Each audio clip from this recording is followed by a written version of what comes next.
Well, we've got to turn the clock back a little bit as well, Seb. I think back to July 2009, because funnily enough, I think your first game as a trialist against Wycombe Wanderers, it was also my first game in the press box as well, on trial as well, so I remember that day. What do you remember? Because you just come out of Brentford, of course, and you come into Wimbledon and the chances that Terry Brown and so on were giving you, yeah? Yeah, I mean, it was when the opportunity presented itself, it was a no-brainer, really. I mean, it was obviously, as you say, to come in as a trialist. So I knew that you'd have something to prove. I knew from the outset that it was going to be a shorter-term solution while Andy had his rehab from his knee injury. So sort of went into it with a thing of, well, it's my club. It's a chance for me to sort of stay in a good environment, in a good club. Coming out of Brentford, obviously as a young pro at the time, it's hard to then go into sort of, it's not like it is now where there's under 23 teams and things like that where you can jump into. I mean, it was a case of you have to come into some sort of a first team environment as a goalie. That was either as a number two or obviously dropping down a little bit lower and actually playing regularly. I don't remember having the best game against Wycombe. I remember that Matt early Howard on. was a bit of a nemesis, wasn't he, for us? Yeah, and then he left one on me when we played Bristol Rovers away as well, which I always remember from him. But no, he was always a handful. But no, I don't remember. I think I managed to play a poor back pass from memory. I think they nearly scored from it. So obviously during the game you're thinking, oh no, I've blown it here. But as I say, luckily Brownlee kept me around. Played a few more friendlies in pre-season. And then it sort of got to that point where it was the end of pre-season. I'd had the chance to go in with a couple of other clubs as well, but I sort of said, actually, no, I'm going to stick it out now. I've got this far. But then obviously as it got to the end of pre-season, I was sort of going, have I sort of made the right decision here in terms of my career? But no, it worked out all right in the end. Obviously, we started on a non-contract basis, which was always, I think, the intention, just because of the short-term nature of things. And then come, I think it was about September time, wasn't it, when James Pullen got injured over at Tamworth. That was when sort of things changed a little bit. So I came on in that game. I think I played the next 3 or 4, something like that, while James was injured. And then it sort of was a case of playing a few more games here and there. And then the following season, when we went to more of a sort of a part-time, full-time model, it was a chance for me to come in and be the number one. So it was all a bit of a whirlwind from that first game against Wycombe where I'm standing on the pitch and, have I blown it here with a bad pass and that side of things. But no, luckily it all kind of worked out in the end. Yeah, it certainly did. I was going to say as well, before we get to the events of May 2011, there were a few occasions as well. What does the Mansfield game, a couple of penalty saves, does that stick out for you? Yeah, as I say, it seems everything that the key things I've done were linked to penalty saves. But that Mansfield one was, again, it was a strange time of the season because we'd obviously didn't really have a great deal to play for at that point. We had an outside chance to playoffs that first year, but I think we then slipped away. But I think that was one of the games where, because with Pulley, Terry decided to sort of mix and match a little bit towards the end of the season. I think that was probably one of the ones that I played. It was definitely one of the ones I played, but it was one of my games that I was due to play. So obviously I just want to make an impression, obviously with half an eye on next season, knowing that I'd done alright in the games that I played that season. But really at that point in the season, you're starting to think that you're making decisions for next year and you're still in the dark. I'd signed a contract by that point till the end of that season, so there was still no real guarantees. But yeah, it was a fairly uneventful game from memory up until about the last 5 or so minutes. So it was. I remember the first penalty being given away. I can't remember if it was Paul Lorraine or Ben Judge, but I think they were my 2 centre halves, and I actually got on really well with them too. Just because we had quite a good bond as 2 centre halves and a goalie. But they, I think one of them gave away the first one, and then obviously made the save from that one, and then remember, it was either Judge or Laura come and give me a big hug and said, "Oh yeah, brilliant, well done," because I've just saved his bacon. And about 2 minutes later, the next penalty gets given. I'm just thinking, oh my God, what am I doing here? But I remember saving the second one, and then everyone's come to bundle me, and I was getting a little bit of cramp in my hamstring just from, I think, being on edge with the adrenaline and all the nerves and stuff. I was like, oh, this isn't good, because then there's obviously, we were in injury time at this point, and the siege was still going on, and I think I managed to come and claim the ball at the top of the box.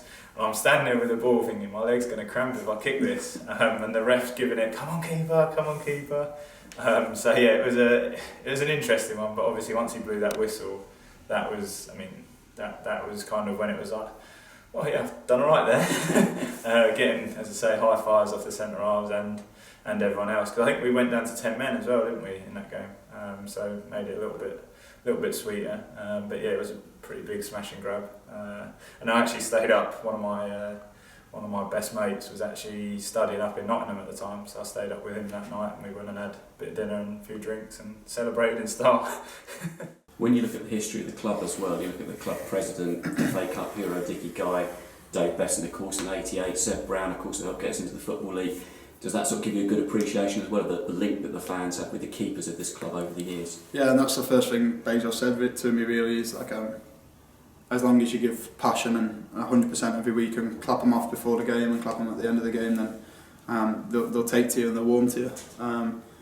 And you get a lot of messages on social media and things, so I've been told I look like Seb and things like that. So, but yeah, the list of goalkeepers, even recently as well, it's been very high, and all the fans sort of, yeah, you can see when Bezo comes out on match days how much they love him, and he's not even a player. So for us to play and have that backing is brilliant.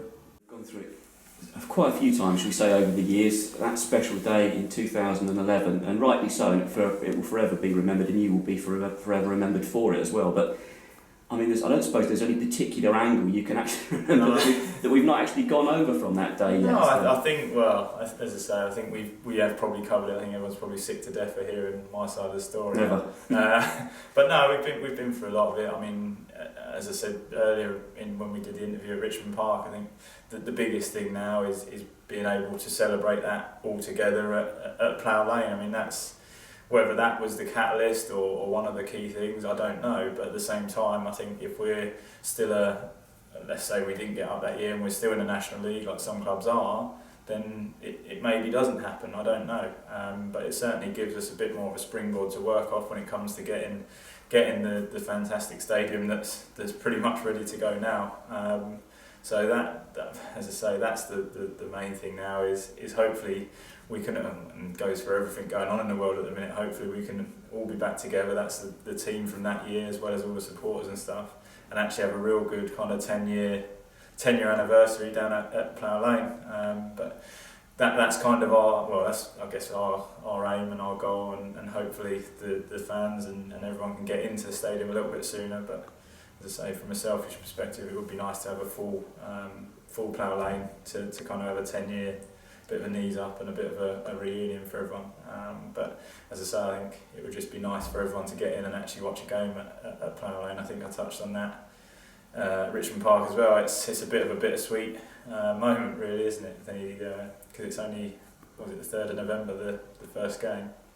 So the fact that it's going to be behind closed doors is kind of it's great that we've got a game back in Merton again, and we're back to kind of where we should be. But at the same time, there's no one there to watch it. It's a little bit of a tinge of sadness, but I think that's been the sort of summary for this interview really. There's a lot of positive stuff, but at the same time it's all sort of tinged with a little bit of sadness and a little bit of heavy heart. But as I say, I'm pretty sure everyone, when we watch that I Follow version of the 3rd of November game at Plough Lane, I think everyone who's sort of understands Wimbledon, has been a part of Wimbledon, will actually go, yeah, we've done pretty well there. So you're heading up the committee, of course, to get this 10-year. Yeah, I keep pushing for it, don't I? Get together, and then hopefully as well, I mean, you might come back and do a bit of commentary work with us on WDOM. Yeah, well, always open to it. Obviously it's difficult, as we talked about earlier, with scheduling and stuff, with around all the multiple different coaching roles and stuff. But no, if I can, I'll be there, and that goes for whenever fans are allowed back into the stadium. The first game where people are allowed in at Plough Lane, I will do my absolute utmost to be there, and I'm sure sort of my old man and the rest of my family will try and do that as well. So it'll be a bit of a rush for everyone to try and get tickets if it is a reduced capacity. But I'm hoping that I can get in there quick, and yeah, we'll be hopefully be able to have a good celebration there as well. Brilliant, Seb. I mean, it goes from everybody, as you know, but thanks very much indeed for everything you've done, of course, for the club, and I don't think you'll ever be short of an offer of a pint down at the new pub down there. That was Terry's first saying on the Sunday ride home from Manchester. I think you won't ever have to buy a pint in Wimbledon again. So hopefully that still stands.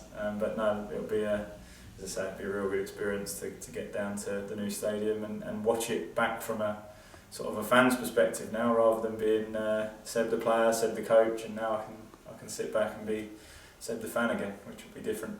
Seb, thanks very much. No worries, no props, guys.